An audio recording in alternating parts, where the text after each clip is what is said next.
আমাদের দেশে কিছুদিন ব্যবসা চলেছিল, মুক্তিযুদ্ধের ব্যবসা। মুক্তিযুদ্ধের ন্যারেটিভ দিয়ে যা কিছু ইচ্ছা তাই করা হয়েছিল। আর ইদানিং আবার চালু হয়েছে সমন্বয়ক ব্যবসা। এই যে এই ব্যবসায়িক লেনদেন বাংলাদেশ থেকে উৎখাত হওয়া উচিত। এই সকল চেতনাবাদের কারণেই বাংলাদেশে দালালি, দুর্নীতি, ঘুষ প্রবণতা বৃদ্ধি পায়।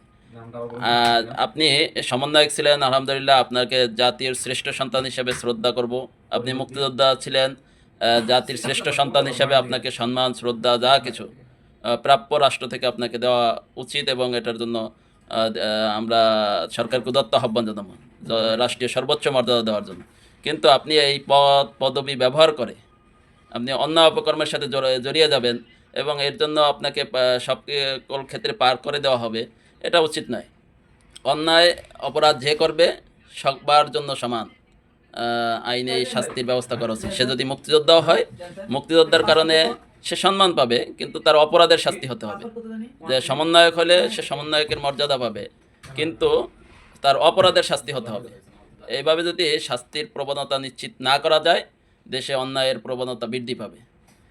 যেই অন্যায় করুক, রাষ্ট্রীয় প্রধানও যদি অন্যায় করে তার অন্যায়ের শাস্তি পাবে, কিন্তু তার মর্যাদাটা যেন ভুলণ্ঠিত না হয়, মর্যাদার জায়গা থাকবে এবং অপরাধের শাস্তি অপরাধের জায়গা থেকে। এভাবে নিশ্চিত যদি না করা যায়, পক্ষপাতমূলক যদি ব্যবস্থা, শাস্তির ব্যবস্থা করা হয় পক্ষপাতমূলক, তাহলে দেশে অন্যায়ের প্রবণতা দিন দিন বৃদ্ধি পাবে।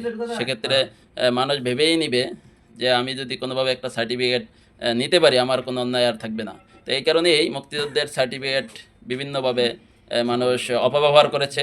আবার এখন সমন্বয়কের সার্টিফিকেটও অপব্যবহার করবে, আরও কত সার্টিফিকেট আসবে, সেগুলোর অপব্যবহার হবে।